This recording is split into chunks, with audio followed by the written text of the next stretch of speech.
Bonjour, bonsoir amis du trading, c'est Denis 10 de Pépitor et on se retrouve comme toutes les semaines pour un débrief express sur les indices. Donc comme d'habitude, nous allons voir trois indices américains, le SP500, le Nasdaq, le Dow Jones et nous finirons par les indices européens avec le DAX et le CAC. Commençons tout de suite donc par le SP500. En vue hebdomadaire, un petit rappel, le creux du Covid ici, toute la hausse du Covid presque ininterrompue de mars 2020 jusqu'à décembre 2021 avec une petite faiblesse à la fin. On a retracé presque 50% de cette hausse du Covid. On a retracé à la baisse en une vague baissière, une de consolidation, une autre vague baissière, une autre de consolidation. Et là, on est en train de faire une cinquième vague baissière avec une dérive latérale. Ça fait 4 semaines qu'on ne fait plus de bas de plus en plus bas. On est vraiment en train de latéraliser. On a rebondi sur le bas du canal baissier hebdomadaire et on est en train de travailler les 38,2% de retracement de Fibonacci et la M7. Donc on verra cette semaine si on arrive à passer cette M7 et si on arrive à dépasser les 3924 points qui nous bloquent depuis un mois. A remarqué cette semaine une belle bougie d'acheteurs en fait, hein.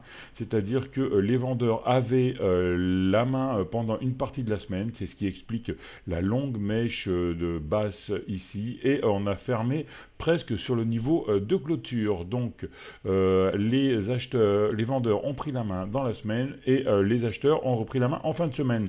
On va décortiquer tout ça en vue daily, juste pour dire que la M7 est toujours descendante, la M20 est toujours descendante, et les moyennes, les bandes de Bollinger sont également descendantes. On rappelle en cas d'accident, si on a une mauvaise nouvelle ou si le marché décide de décrocher brutalement, on a les 50% de Fibonacci et la M200 en soutien vers les 3500 points. En daily, maintenant, voyons voir un peu ces bougies ici. On voit vraiment dérive latérale. Dérive latérale depuis le 17 juin, donc depuis un mois. On n'arrive plus à faire des bas de plus en plus bas. Et là, on est en train d'osciller depuis le 24 juin. On fait un plus haut, un plus bas, le plus haut presque égal au plus haut du haut d'avant, un plus bas presque égal que le plus bas du bas d'avant. Double bottom ici à confirmer. Et les bandes de Bollinger qui sont horizontales, M7 horizontale, M20 horizontale.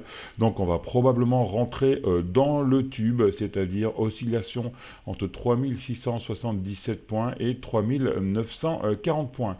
On a toujours cette trendline ici qui sépare la hausse de la baisse, hein. On n'arrive pas à la passer cette trendline qui a retenu le cours le 21 avril 2022 avec la M200 à 4500 points, qui a retenu le cours aussi le 8 juin à 4166 points. Et là, on verra le contact probablement cette semaine, car ce week-end, on a eu à demi-mot, on sait que le drogué, entre guillemets, a besoin de sa dope, donc on va probablement racheter des actions. La Banque Centrale Européenne et ou la Fed ont dit qu'elles allaient recommencer ou continuer leur politique de rachat d'actifs. Donc, on verra ce que va donner au contact des 3918 points, mais le point important, c'est vraiment le double top à 3940.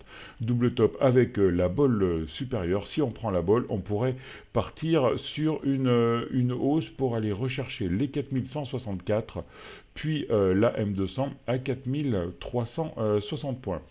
Mais sinon, au niveau purement technique, on est en dérive latérale entre la bolle sup et la bolle inf. Passons maintenant Sur l'autre indice américain, le Nasdaq. Le Nasdaq en vue hebdomadaire, pareil, le creux du Covid, la grosse hausse ininterrompue du Covid jusqu'à la fin de l'année dernière, jusqu'à décembre 2021. Et là, on est en train d'évoluer dans un canal baissier. On est presque venu rechercher les 61,8 de Fibonacci. Donc le Nasdaq, beaucoup plus volatile que le Dow Jones, a consolidé nettement plus. On est venu il y a un mois pile poil rebondir sur la borne basse du canal baissier, et depuis un mois on est en dérive latérale. On travaille cette résistance ici entre 12 200 points et 12 400 points. Je vous rappelle que c'était le plus haut, la résistance qui avait arrêté la première vague de hausse post-Covid et qui avait été ensuite retravaillé sur un pullback après la cassure au mois de mars 2021. Décortiquons maintenant ces bougies ici en vue daily, et comme le SP500, on voit, vu l'aspect des bandes de Bollinger, qu'on est en dérive latérale. En fait, on fait plus de haut, de plus en plus haut, et plus de bas, de plus en plus bas, depuis la fin du mois dernier, donc depuis un mois, bande de bol horizontale. Je vous remets la vidéo que j'avais fait il y a un an sur les phases de Bollinger. On est en phase 4, donc perte de volatilité, dérive latérale, et on va attendre la première bougie qui va clôturer hors des bols. Pour les moins audacieux, on peut attendre une confirmation sur une deuxième bougie pour pouvoir entrer soit en accélération haussière, soit en accélération baissière. Et là, on voit double top fait à 12 180 points, qui est le bas de cette zone de résistance, et le bottom à 11 340. Donc, dès qu'on fait une clôture au-dessus des 12 200 points, intéressant de prendre une position acheteuse. Et on finit pour les États-Unis avec le Dow Jones en vue hebdomadaire. Pareil, le creux du Covid.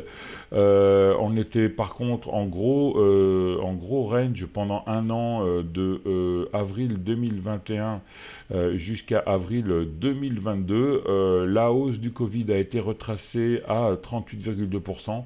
On a presque touché cette M200. Et puis, comme les deux autres indices, depuis un mois, on ne fait plus de bas, de plus en plus bas. On note ici un énorme doji, c'est-à-dire que le cours d'ouverture de la semaine est égal au cours de fermeture de la semaine, avec une très très grosse attaque baissière.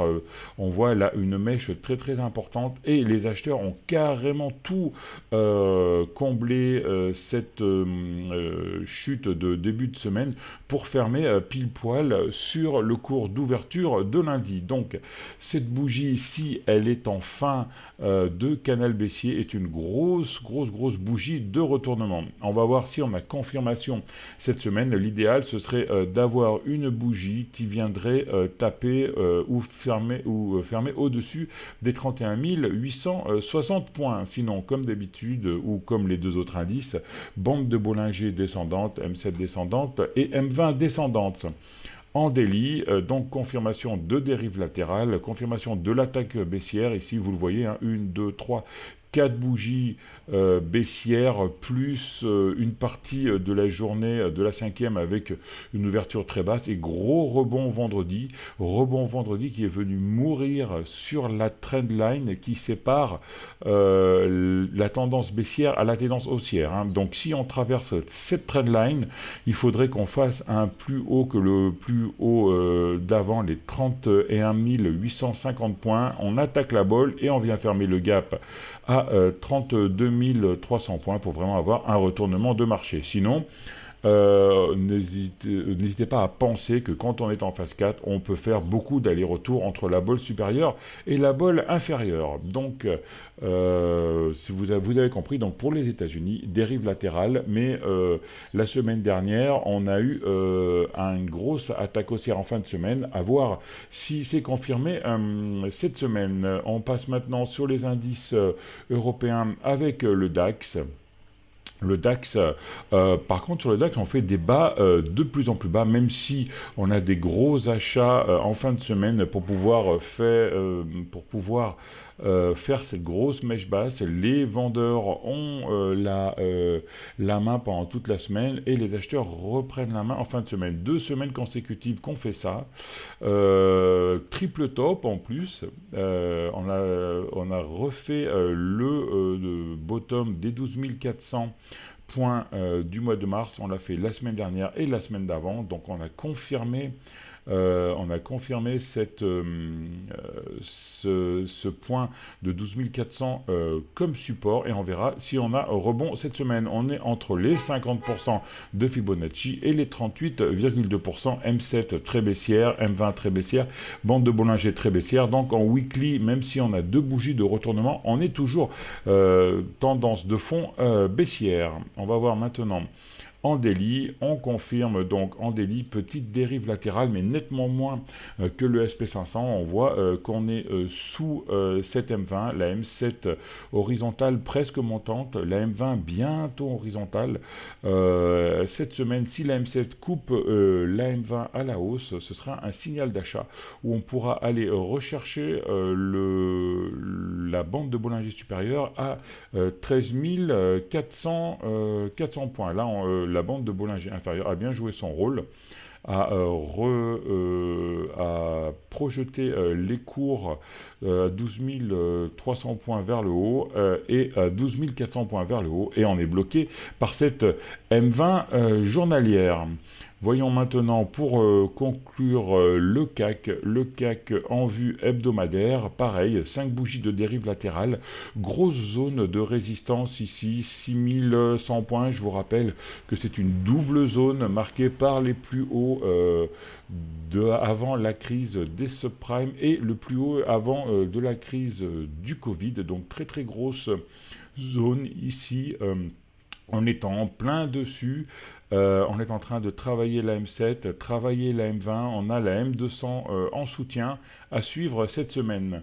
Maintenant, en daily, dérive latérale comme le SP500 et le Nasdaq, en étant beaucoup plus en dérive latérale que le DAX qui, lui, est encore un peu baissier. Donc, probablement, on viendra faire des allers-retours entre cette bolle supérieure et cette bolle inférieure encore peut-être pendant 3 ou 4 séances, et après le franchissement des 6160 points et la fermeture du gap à 6200 points donnera vraiment un inversement de tendance et une attaque haussière où on pourra aller rechercher les plus hauts du mois de juin à 6600 points et avec cette M200 ici. Donc comme vous avez vu, pour l'instant tous les indices sont neutres. On est en dérive latérale, on est en train de consolider toute cette vague de baisse qu'on a eue depuis le début de l'année. C'est un peu normal, hein. Normalement, pendant un été, on est toujours en contre-tendance de la tendance de fond. Donc on est en tendance baissière depuis le mois de janvier. Donc on devrait avoir peut-être un petit rebond pendant l'été ou une dérive latérale, ce que nous sommes en train d'avoir actuellement au mois de juillet. Voilà, amis du trading, j'espère que vous avez aimé cette vidéo. Comme d'habitude, si vous avez aimé, laissez des commentaires, mettez un pouce bleu, abonnez-vous à la chaîne et faites sonner la cloche. Merci, bonne semaine, à la semaine prochaine, ciao à tous.